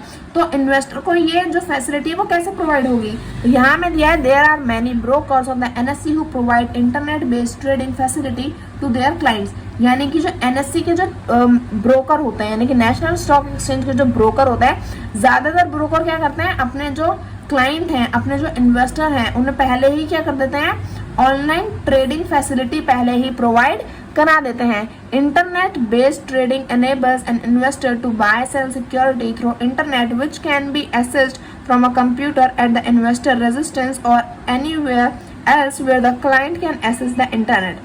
Investor need to get in the touch with an NSE broker providing this service to avail of internet based trading facility. For example कि बहुत से लोगों को तो ये फैसिलिटी प्रोवाइड हो जाती है, लेकिन अगर क्या है, किसी इन्वेस्टर को ये फैसिलिटी प्रोवाइड नहीं कराई गई है, तो वो क्या करेगा, NSE के ब्रोकर को, यानी कि जो भी इन्वेस्टर है वो अपने ब्रोकर से टच में रहता है। ऐसा तो है ना कि ब्रोकर को पैसे दिए और फिर भूल गए कि ब्रोकर कौन है, हमेशा अपने ब्रोकर के टच में रहता है। तो क्या करेगा, NSE का जो भी ब्रोकर है, इन्वेस्टर क्या करता है, अपने ब्रोकर के टच में रहता है और उसे बोलता है कि आई वांट, मुझे चाहिए ये फैसिलिटी, यानी कि ऑनलाइन ट्रेडिंग फैसिलिटी हम क्या कर सकते हैं, अपने ब्रोकर से कह के हम अपने लिए चूज कर सकते हैं। अगर हमारे पास इंटरनेट वाली फैसिलिटी होगी, यानी कि अगर हम ऑनलाइन ट्रेडिंग कर सकते हैं, तो हमें बार बार ज़रूरत नहीं पड़ेगी ना कि इधर जाएं उधर जाएं फिर हम अपनी सिक्योरिटी में इन्वेस्ट करें। तो अगर आपके पास फैसिलिटी नहीं है तो आप अपने ब्रोकर को बोल सकते हो कि मुझे ये फैसिलिटी चाहिए, मुझे इन द सेंस जो इन्वेस्टर है। ऐसा नहीं कि आप बच्चे हो और आप जाके कह दोगे कि मुझे भी फैसिलिटी चाहिए। यानी कि जो भी इन्वेस्टर होगा वो कह सकता है अपने ब्रोकर को कि मुझे भी क्या चाहिए, ऑनलाइन ट्रेडिंग फैसिलिटी चाहिए और आप मुझे प्रोवाइड कराओ। तो ये हमारा टॉपिक कंप्लीट होता है। आगे हमें दिया है what is an contract, what is a contract note, यानी कि जो हमारा कॉन्ट्रैक्ट नोट है ये क्या होता है, यानी कि कॉन्ट्रैक्ट नोट का मतलब क्या होता है, यही हम समझेंगे इस टॉपिक में। तो यहाँ में दिया है contract note is a confirmation of trade done on a particular day on behalf of the client by a trading member. इतने में ही समझ में आ गया होगा कि कॉन्ट्रैक्ट नोट क्या होता है। Contract note is a confirmation of trade, यानी कि कॉन्ट्रैक्ट नोट एक ऐसी स्लिप होती है, एक ऐसा डॉक्यूमेंट होता है जिसमें क्या पता चलता है, कन्फर्मेशन ऑफ ट्रेड। यानी कि जो इन्वेस्टर है, अगर आपने अपने ब्रोकर को बोला कि मेरी सिक्योरिटी में मैंने एक सिक्योरिटी आपने अपने ब्रोकर को बता दी और इन्वेस्टर कह रहा है कि इस सिक्योरिटी में मेरे पैसे को इन्वेस्ट करो, तो क्या भरोसा कि ब्रोकर इन्वेस्ट कर रहा है नहीं कर रहा है, आपको क्या पता चलेगी। तो इसलिए क्या है, कॉन्ट्रैक्ट नोट बनाए गए हैं कि ये क्या होता है, कंफर्मेशन होता है। यानी कि एक पक्का आपको एक जैसे हम कहीं बाहर जाते हैं तो हमें जैसे लिस्ट मिलती है ना, अगर फॉर एग्जांपल आप किसी होटल में अगर आप कहीं पे आपने ब्रेकफास्ट किया, लंच किया, डिनर किया, जो भी आपने अपने किया, आपने जो खाना खाया किसी होटल में, तो आपको क्या मिलती है, एक लिस्ट मिलती है, एक रिसिप्ट मिलती है जिसमें क्या होता है, बिल होता है। तो बिल क्या होता है, एक प्रूफ होता है कि हाँ जी आपने खाना खाया था, तो ये आपका ये सारा क्या है, इसमें सारी फैसिलिटीज जो भी हमने आपको प्रोवाइड कराई है तो उस सारी का क्या होता है, बिल होता है। तो ऐसे जो हमारा कॉन्ट्रैक्ट नोट होता है उसमें क्या होता है, कंफर्मेशन ऑफ ट्रेड होती है। यानी कि जो भी हमारा ब्रोकर है अगर वो क्या कर रहा है, इन्वेस्ट कर रहा है, तो वो क्या करेगा, अपने इन्वेस्टर को एक डॉक्यूमेंट में सारी चीजें बता के देगा और कंफर्म करेगा कि हाँ मैंने आपने जो भी मुझे पैसे दिए थे मैंने उसे आपकी सिक्योरिटी में इन्वेस्ट कर दिया है। आगे हमें यहाँ पे दे रखा है, it impose a legal enforceable relationship between the client and the trading member with respect to purchase, sale and settlement of the trades. तो यानी कि जो हमारा कॉन्ट्रैक्ट नोट होता है वो क्या होता है, एक लीगल इन्फोर्सेबल रिलेशनशिप होता है। यानी कि एक लीगल तरीके से कॉन्ट्रैक्ट नोट होता है, ये काफ़ी ज़्यादा लीगल होता है। ये कोई इनफॉर्मल नोट नहीं होता कि अगर आप इसकी जो भी इसमें चीज़ें हैं अगर आप उन्हें नहीं मानोगे तो ऐसा नहीं है कि कुछ नहीं होगा। ये काफ़ी लीगल होता है, जो भी इसमें इन्फॉर्मेशन होगी, जो भी आपने यहाँ पे कॉन्ट्रैक्ट किया है वो आपको करना ही पड़ेगा, क्योंकि ये क्या है, एक लीगल इन्फोर्सेबल रिलेशनशिप होता है किस किस के बीच में, क्लाइंट के बीच में और ट्रेडिंग मेंबर के बीच में। यानी कि जो भी ट्रेड मेंबर है, यानी कि जो भी आपका ट्रेडिंग मेंबर है, जो आपका ट्रेड करवा रहा है, और जो क्लाइंट है, क्लाइंट यानी कि जो भी इंसान है जो क्या कर रहा है, इन्वेस्ट करना चाह रहा है या कोई सिक्योरिटी खरीदना चाह रहा है, तो उस क्लाइंट और ट्रेडिंग मेंबर के बीच में ये क्या होता है, लीगल कॉन्ट्रैक्ट नोट होता है। आगे हमें दिया है, it also help to settle dispute काम between the investor and the trading member. यानी कि इसका एक और काम क्या होता है, जो हमारा कॉन्ट्रैक्ट नोट होता है ना, ये हेल्प करता है किस चीज़ में, सेटल डिस्प्यूट एंड क्लेम्स। यानी कि डिस्प्यूट्स क्या होते हैं, जो हमारे झगड़े वगड़े हो जाते हैं। अब झगड़े कैसे हो जाएंगे, फॉर एग्जांपल आपका जो ब्रोकर है उसने आपको कॉन्ट्रैक्ट नोट नहीं दिया और आपने शायद उसे अपना बोला होगा कि मेरी इन्वेस्टमेंट कर देना, और अगर नहीं करता है तो हमारे झगड़े हो जाते हैं। लेकिन अगर वो करता है उसके बाद आपको कॉन्ट्रैक्ट नोट देता है, तो यानी कि आपके पास क्या है, एक रिकॉर्ड है, एक कह सकता है प्रूफ है कि हाँ आपका जो ब्रोकर है उसने आपकी इन्वेस्टमेंट की थी, आपकी जो भी आपने इन्वेस्टमेंट करवाई होगी अपने ब्रोकर से वो उसने की थी, तो उसका आपके पास क्या है, एक प्रूफ है ना, कॉन्ट्रैक्ट नोट है आपके पास।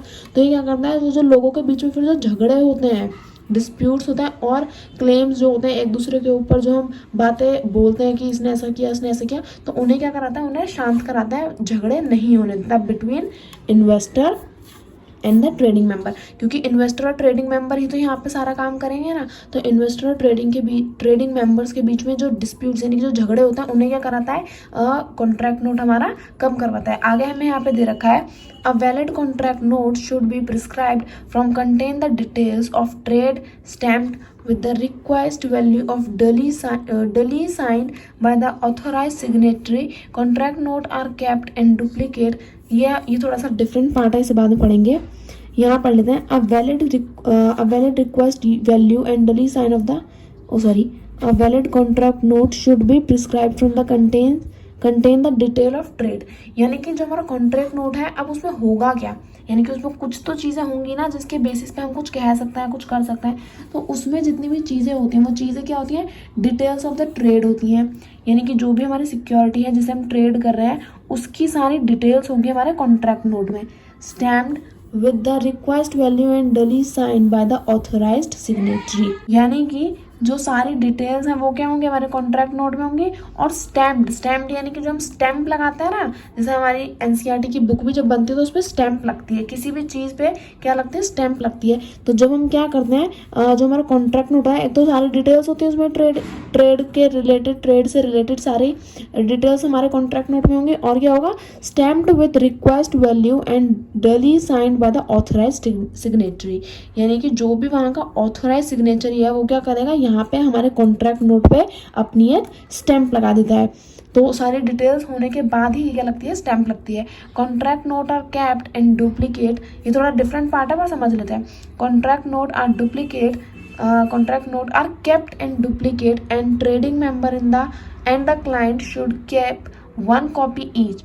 After verifying the details contained therein, the client keep one copy and returns the second copy to trade member duly acknowledged by him. यानी कि जो हमारा कॉन्ट्रैक्ट नोट होता है उसकी क्या होती हैं, डुप्लीकेट कॉपीज, यानी कि डुप्लीकेट कॉपीज क्या होती है, हमारी जो फोटो कॉपी होती है वो, उस तरह की डुप्लीकेट कॉपी जो होती हैं वो हमारे ट्रेड मेंबर, यानी कि जो हमारा ट्रेड मेंबर है, जो भी हमारा ट्रेड मेंबर है, ब्रोकर जो है हमारा वो ट्रेड मेंबर, और क्लाइंट के पास ना हमारी डुप्लीकेट कॉन्ट्रैक्ट नोट की कॉपीज होती हैं। Should cap one copy each, यानी कि ट्रेड मेंबर और क्लाइंट दोनों के पास क्या होंगी, कॉन्ट्रैक्ट नोट की एक एक कॉपी उनके पास होती है। क्यों होती है वो अभी हमें पता चलेगा।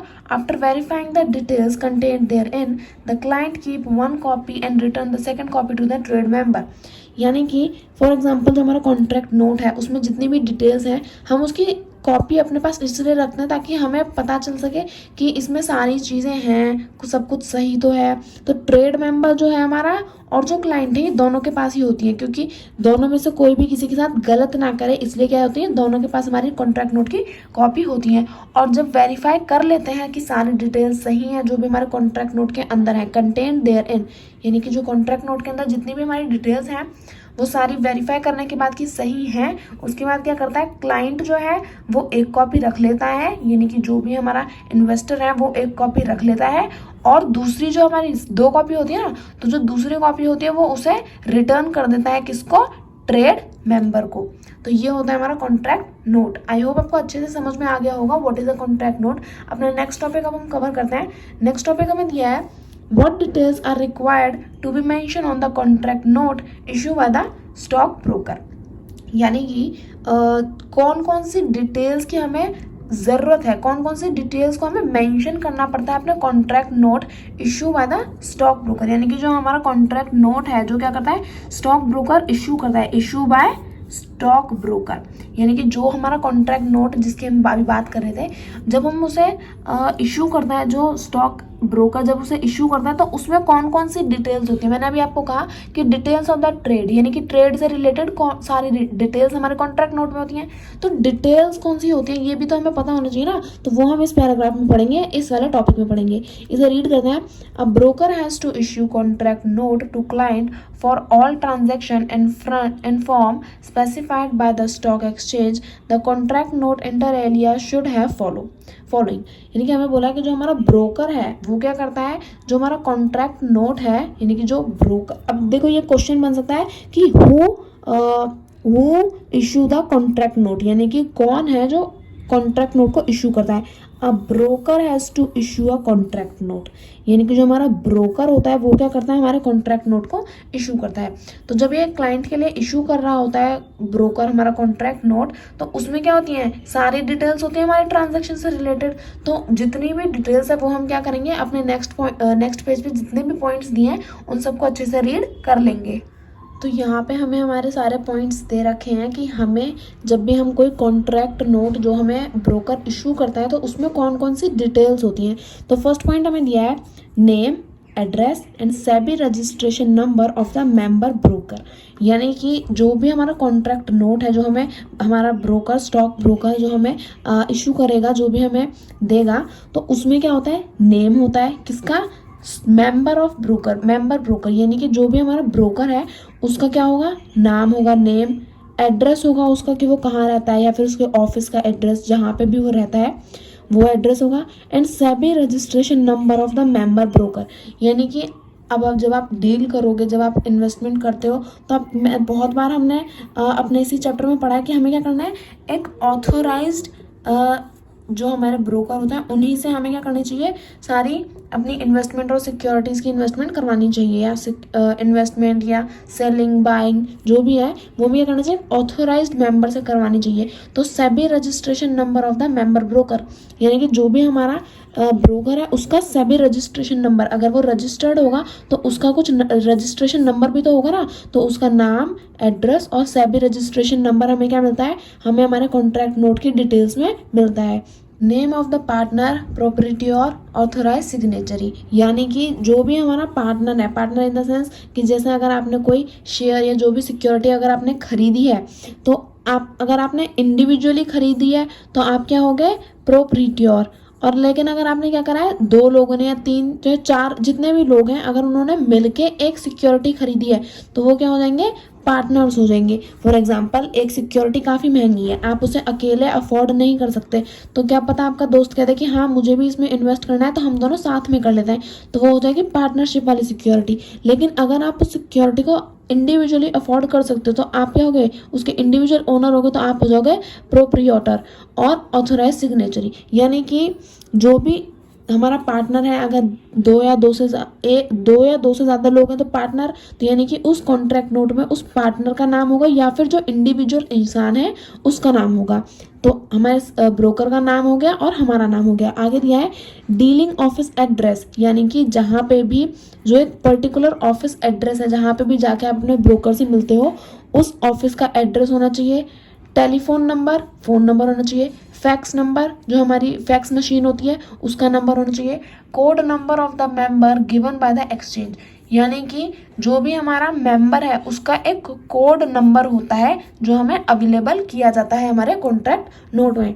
Contract number, date of the issue, यानी कि जो भी हमारा कॉन्ट्रैक्ट है उसका कॉन्ट्रैक्ट नंबर, जब हम कॉन्ट्रैक्ट बना के देगा तो उस कॉन्ट्रैक्ट का कुछ तो नंबर होगा ना, कि जो भी नंबर होगा वो कॉन्ट्रैक्ट नंबर हमें उस कॉन्ट्रैक्ट इशू में, उस कॉन्ट्रैक्ट नोट में हमें इशू किया जाएगा, उसमें बताया जाएगा। Date of issue of contract note, यानी कि जो भी हमारा कॉन्ट्रैक्ट नोट है वो किस दिन इशू हुआ उसकी डेट, और settlement number and period for the settlement, यहाँ पे हमें दिया settlement number and time period for the settlement, यानी कि अब जो हमारा कॉन्ट्रैक्ट नोट है अब वो हम उसे कितने दिन में अपनी सिक्योरिटी को इन्वेस्ट करेंगे, या उसमें परचेज बाय जो भी हमें करना है अपनी सिक्योरिटी के साथ इन्वेस्टमेंट, या फिर उसे बेचना है, तो सेटलमेंट नंबर, यानी कि कब उसका एक सेटलमेंट नंबर होता है हमारी सिक्योरिटी का, वो और कितने टाइम पीरियड के बाद, यानी कितने टाइम के बाद हम अपनी सिक्योरिटी को अगर बेचना चाहते हैं तो बेचेंगे, या खरीदना चाहते हैं तो खरीदेंगे, तो वो सेटलमेंट टाइम पीरियड भी हमारा कॉन्ट्रैक्ट नोट में हमें दिया जाता है। Constituent client name code number, यानी कि जो हमारा क्लाइंट नेम है, यानी कि जो भी हमारा इन्वेस्टर है, जो भी हमारा क्लाइंट है उसका नाम और उसका कोड नंबर हमें कॉन्ट्रैक्ट नोट में दिया जाता है। Order number and order time corresponding to the trade, यानी कि जब भी हमने जैसे हमने अगर हमें अपने कॉन्ट्रैक्टर को बताना है, या जब भी हमें अपने ब्रोकर को बताना है कि हमारी इस वाली सिक्योरिटी में इन्वेस्ट कर दो, तो उसका ऑर्डर नंबर जो होता है हमारी सिक्योरिटी का वो, और ऑर्डर टाइम, यानी कि किस टाइम पे हमने अपनी सिक्योरिटी में अपने पैसे को इन्वेस्ट करवाया है, तो वो जो ऑर्डर टाइम है वो भी क्या होता है हमारे कॉन्ट्रैक्ट नोट में हमें हमेशा इशू करके देते हैं। आगे हमें दिया है trade number and trade time, यानी कि किस टाइम पे किस नंबर पे जो हमारी सिक्योरिटी है वो ट्रेड की गई है, और किस टाइम पे हमारी जो सिक्योरिटी है उसे ट्रेड किया गया है, तो ट्रेड नंबर और ट्रेड टाइम, ये सारे पॉइंट्स आपको क्या करना है, याद करने हैं। जब पेपर में पूछेंगे तो ये सारे पॉइंट्स आपको बताने हैं। पॉइंट्स तो सिर्फ हमें याद ही करने होते हैं, मैं तो आपको बस समझा रही हूँ इस पॉइंट्स में मैं क्या क्या दिया है। आगे में दिया है quantity and kind of security bought sold by the client, यानी कि किस तरह की क्वांटिटी, यानी कि किस अमाउंट या जो भी अमाउंट है हमारी सिक्योरिटी की वो, और किस तरह की सिक्योरिटी है जो बेची गई है या खरीदी गई है, ब्रॉट और सोल्ड बाय द क्लाइंट। यानी कि अब जब हम जो भी हमारा क्लाइंट है वो इन्वेस्टमेंट तो करेगा ही, कुछ ना कुछ तो अपनी सिक्योरिटी के साथ करेगा ही, तभी तो उसने कॉन्ट्रैक्ट नोट लिया है, तभी तो वो बार बार अपने ब्रोकर से कॉन्ट्रैक्ट नोट मांग रहा है। यानी कि उस जो भी सिक्योरिटी है उसकी क्वांटिटी क्या है, यानी कि कितनी क्वांटिटी में, कितनी मात्रा में वो है, और काइंड ऑफ सिक्योरिटी, यानी कि किस तरह की सिक्योरिटी है जो बेची और खरीदी जा रही है हमारे क्लाइंट की तरफ से। और हमें एक और पॉइंट दिया है brokerage and purchase sale rate, यानी कि ब्रोकेज क्या होता है, जो हमारा ब्रोकर होता है ना, अब वो फ्री में तो हमारे लिए काम करेगा नहीं, तो अगर जब हम अपनी इन्वेस्टमेंट करते हैं तो जब हमें प्रॉफिट लगेगा तब हम क्या कर देंगे, अपनी सिक्योरिटी को क्या करेंगे, सेल करेंगे या बाय करेंगे। तो जिस भी अमाउंट पे, जितनी भी अमाउंट हमने इन्वेस्ट, जितना भी हमें प्रॉफिट हुआ उसमें से 2.5% का जो भी हमारी अमाउंट होगी उसमें से 2.5% अमाउंट क्या होती है, ब्रोकर के लिए होती है, क्योंकि ब्रोकर भी तो हमारे साथ साथ काम कर रहा है, इतनी झंझटबाजी वो फ्री में नहीं लेगा, तो उसे भी तो पैसे की जरूरत है। तो वो जो हमसे कमाता है वो होती है हमारी brokerage and purchase sale rate, यानी कि जो हमारा ब्रोकर है वो हमारी सिक्योरिटी में से कितना पैसा अपने लिए ले रहा है, तो वो हो जाएगा हमारा ब्रोकेज और परचेज सेल रेट। और ये क्या होता है, हमारे कॉन्ट्रैक्ट नोट में हमें बताया जाता है। आगे यहाँ पर हमें दिया है service tax rates, security transaction tax and any other charges levied by the broker, यानी कि जो हमारे जब हम कुछ भी काम करते हैं तो उस पर क्या लगता है, टैक्स लगता है। तो सर्विस टैक्स रेट, यानी कि जो भी हमारा सर्विस टैक्स रेट है वो, सिक्योरिटी ट्रांजैक्शन रेट, यानी कि जब हम अपनी सिक्योरिटीज को क्या करते हैं, ट्रांजैक्ट करते हैं, बाय सेलिंग, इन सब चीज़ों का भी क्या लगता है, टैक्स लगता है, तो वो टैक्स। और any another charges levied by the broker, यानी कि और अगर कोई और चार्जेस हैं जो अभी इसके इन दोनों के अलावा भी अगर कोई और चार्जेस लगते हैं तो वो सब क्या होते हैं, हमारे कॉन्ट्रैक्ट नोट में हमें बताए जाते हैं कि थोड़ा सा पैसा हमारा यहाँ पे इन्वेस्ट हुआ क्योंकि हमने क्या करा है, टैक्स लगाया, थोड़ा सा पैसा हमने अपने सिक्योरिटी ट्रांजैक्शन टैक्स में दिया है, तो वो सारी डिटेल्स क्या होती हैं हमारे कॉन्ट्रैक्ट नोट में होती हैं। Appropriate stamp have to be affixed on the contract note और it is mentioned that the consolidate stamp duty is paid, यानी कि जो हमारा एप्रोप्रिएट स्टैम्प तो अच्छे से समझ में आ गया होगा, जब भी कोई चीज़ क्या हो जाती है, वेरीफाई हो जाती है, तो उस पर क्या होता है, एक स्टैम्प लगाई जाती है। और इसी तरह से हमारा जो कॉन्ट्रैक्ट नोट है उसमें भी क्या लगाई जाती है, एक एप्रोप्रिएट स्टैम्प, यानी कि एक लीगल स्टैम्प जो है वो हमारे कॉन्ट्रैक्ट नोट पर लगाई जाती है। आगे में दिया है signature of the contract, signature of the stock broker authorised signatory, यानी कि जो हमारा स्टॉक ब्रोकर है वो क्या कर रहा है, हमें हमारा कॉन्ट्रैक्ट नोट इशू करके दे रहा है, तो हमारा जो स्टॉक ब्रोकर है उसके क्या होता है, हमारे सिग्नेचर होते हैं किस पे, हमारे कॉन्ट्रैक्ट नोट पे। तो ये कुछ हमारे पॉइंट्स हैं, ये सारे पॉइंट्स आपको क्या करने पड़ेंगे, याद करने पड़ेंगे। और जब भी कोई पूछेगा कि हमें कॉन्ट्रैक्ट नोट में कौन कौन सी डिटेल्स दी जाती है, तो ये सारे डिटेल्स हमें हमारे कॉन्ट्रैक्ट नोट में हमें अवेलेबल कराई जाती है। तो ये टॉपिक भी हमारा कंप्लीट होता है। अब हमारा नेक्स्ट टॉपिक हमें दे रखा है, what is the maximum brokerage that a broker can charge. अभी मैंने बताया था ब्रोकेज क्या होती है, वो पैसा जो ब्रोकर क्या करता है, हमसे लेता है। फॉर एग्जांपल अगर हम कोई इन्वेस्टमेंट करा रहे हैं, अगर हमने 10 रुपये का प्रॉफिट अगर हमने कमाया, तो अब ब्रोकर ने भी तो हमारी हेल्प करी थी ना, वो हमारा इतना सारा काम कर रहा था, तो इतनी सारी टेंशन वो फ्री में नहीं लेगा, उसे भी अपनी अमाउंट चाहिए, अपना जो भी उसे पे करना पड़ेगा, तो वो उसकी अमाउंट क्या होगी, मैक्सिमम वो हमसे कितना ले सकता है, तो वो हमें यहाँ पे बताना है। यानी कि जैसे हम प्रॉपर्टी, जो डीलर होते हैं प्रॉपर्टी डीलर, अब उसने फॉर एग्जांपल ये देखो ए पर्सन है और ये बी पर्सन है, तो ए ने और बी ने आपस में क्या करना है, काम करना है, लेकिन ए और बी को पता नहीं है कि काम कैसे करना है, तो ये क्या लेंगे, बीच में एक इंटरमीडियरी की हेल्प लेंगे, ब्रोकर की हेल्प लेंगे। तो समझ लो यहाँ पे मैंने पर्सन ला दिया पी, तो अब ए पी से बात करेगा और पी बी से बात करेगा, तो इसकी टेंशन भी पी ने उठाई और बी की टेंशन भी पी ने उठाई, तो अब ये बेवकूफ़ थोड़ी है जो फ्री में इन दोनों का काम करेगा, ये क्या करेगा, इससे भी पैसा लेगा और इससे भी पैसा लेगा, तो जो अमाउंट ये हमसे लेगा उसकी कितनी मतलब कितना ज़्यादा ये हमसे ले सकता है, वो होती है हमारी ब्रोकेज, यानी कि कितनी अमाउंट जो है वो हमारा ब्रोकर हमसे कमाता है। तो यहाँ पे देख लेते हैं, दिया the maximum brokerage that can be charged bye a broker from his clients and as commission cannot be more than 2.5% of the value mentioned in the respective purchase or sale note। यानी कि मैंने अभी अभी बताया था commission, जैसे मैं कह रही थी कि अगर ये हमारी हेल्प करेगा तो इसे भी तो अपनी अमाउंट चाहिए ना इसकी मदद करने के लिए, क्योंकि इसने इसकी मदद करी तो ये क्या मांगेगा, इससे पैसा मांगेगा, तो वो पैसे को हम क्या बोलते हैं, कमीशन बोलते हैं। तो यानी कि सबसे ज़्यादा, ऐसा नहीं कि आधा जो हमारा इन्वेस्टर है वो ले लेगा और आधा जो ब्रोकर है वो ही ले लेगा। एक अमाउंट होती है कि इतना ही हमारा ब्रोकर जो है हमारा इतना ही अमाउंट हमसे ले सकता है, तो वो जो अमाउंट हमसे लेता है वो होती है उसकी brokerage. So the maximum brokerage that can be charge by a broker, यानी कि जो भी हमारी मैक्सिमम ब्रोकेज है, जो भी मैक्सिमम अमाउंट है जो ब्रोकर करता है चार्ज किससे, क्लाइंट से, एज कमीशन, कमीशन के नाम पे जितना भी अमाउंट जो है ब्रोकर अपने क्लाइंट से चार्ज करता है वो कितना होता है, नॉट मोर देन 2.5%, यानी कि 2.5% से ज़्यादा अमाउंट जो हमारा ब्रोकर है वो हमसे नहीं ले सकता। फॉर एग्जांपल अगर हमारा क्या है, हमारा 100 रुपीज़ का प्रॉफिट हुआ तो वो क्या करेगा, ओनली 2.5%, सिर्फ 2.5% ही क्या करेगा, हमसे अपना चार्ज करेगा, यानी कि वो हमारा ना तो आधा पैसा लेगा ना आधे से कम, मतलब आधे से ज़्यादा भी नहीं लेगा ना आधा पैसा लेगा, सिर्फ 2.5% का ही वो पैसा, अपनी अमाउंट वो हमसे ले सकता है। ऑफ द वैल्यू मेंशन, यानी कि जो भी हमारी ये कहाँ पे मेंशन होता है, ये हमारा सेल नोट, यानी कि जो हमारा कॉन्ट्रैक्ट नोट होता है उसमें भी मेंशन होता है कि क्या करते हैं, जो हमारा ब्रोकर है वो हमसे सिर्फ 2.5% तक ही हमसे हमारा पैसा ले सकता है, इस परसेंट से ज़्यादा पैसा हमसे ब्रोकर नहीं ले सकता। तो ये टॉपिक भी छोटा सा था, क्लियर हो गया।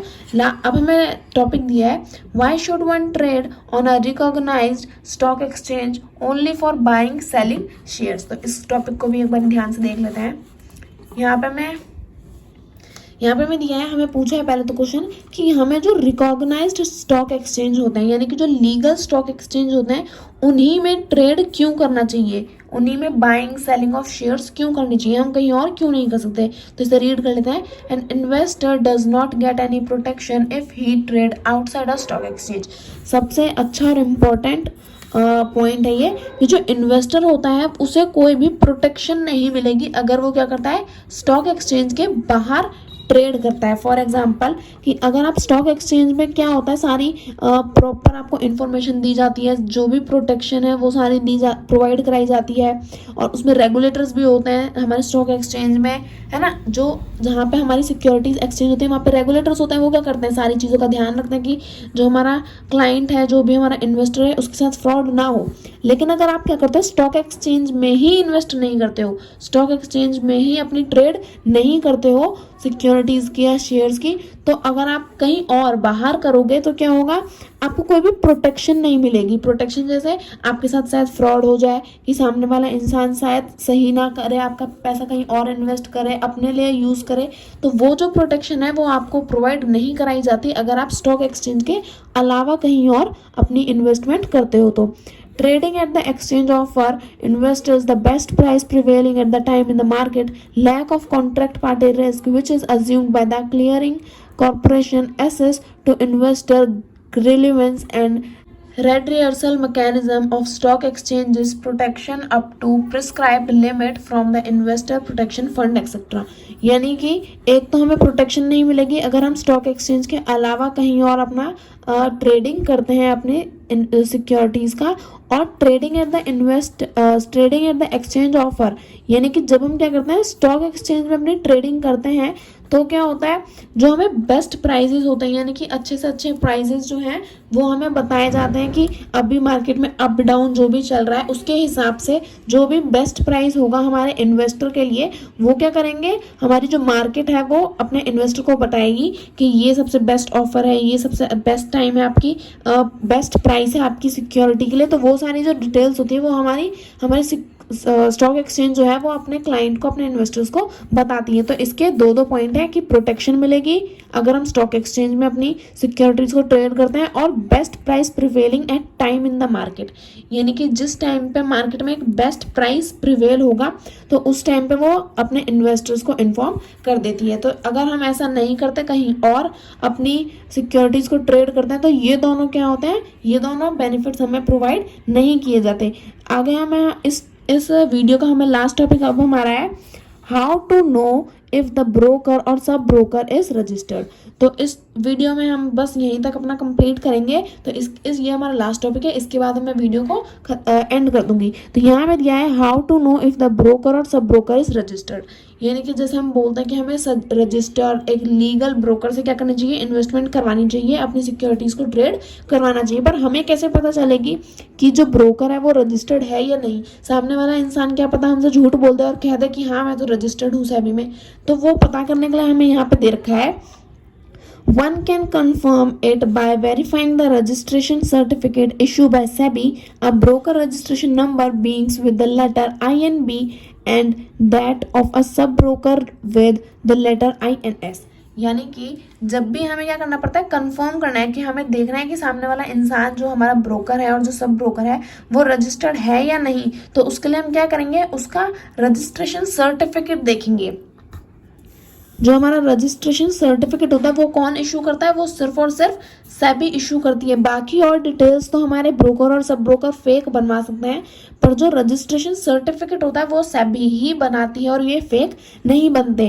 तो हमें क्या करना है, अगर हमें जानना है कि सामने वाला इंसान रजिस्टर्ड ब्रोकर और सब ब्रोकर है या नहीं, तो हमें क्या करेंगे, हम वेरीफाई करेंगे उसका रजिस्ट्रेशन सर्टिफिकेट जो कौन करता है, सेबी इशू करती है। तो हमें रजिस्ट्रेशन सर्टिफिकेट देखना है और क्या देखना है, अब ब्रोकर रजिस्ट्रेशन नंबर बीन्स, यानी कि जो भी हमारा रजिस्टर्ड ब्रोकर होता है उसका जो ब्रोकर नंबर होता है वो कहाँ से शुरू होता है, वो शुरू होता है लेटर INB से।